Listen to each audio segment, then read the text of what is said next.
Hi friends, நம்மளுடைய ஒட்டுமொத்த ஸ்ட்ரெஸ்ஸுக்கு ஒரே ஒரு காரணம் இருக்குது. அது என்னென்னு இப்போ பார்க்கலாமா? Hi, I am doctor Sridevi, family dynamic coach. ஆமாங்க, நம்ம எல்லா ஸ்ட்ரெஸ்ஸுக்கும் ஒரே காரணம் என்னென்னா, எது நம்ம கண்ட்ரோலில் இல்லையோ அதை நம்ம மாற்ற முயற்சி பண்ணுறதும் மாறணும் அப்படிங்கிற எக்ஸ்பெக்டேஷன் வச்சுக்கிறது மட்டும்தான் நம்ம உலகத்தில் இருக்கிற மொத்த ஸ்ட்ரெஸ்ஸோட ஒரே காரணம்.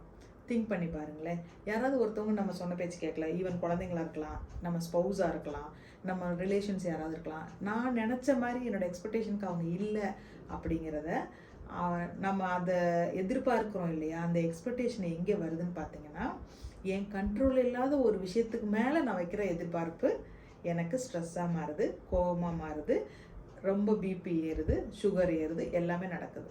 ஸோ எதெல்லாம் உங்கள் கண்ட்ரோலில் இருக்கோ அது மட்டும்தான் நம்ம மாடிஃபை பண்ண முடியும். அவுட் ஆஃப் அவர் கண்ட்ரோலில் இருக்க விஷயங்களை நம்மளால் மாற்ற முடியாதுங்கிற அந்த புரிதல் வந்ததுன்னா நம்ம கண்ட்ரோல் தாண்டி யார்கிட்டையும் நம்ம எந்த எதிர்பார்ப்பும் வைக்க மாட்டோம் இல்லையா? Think different. கொஞ்சம் மாற்றி தான் யோசிங்களேன். நன்றி.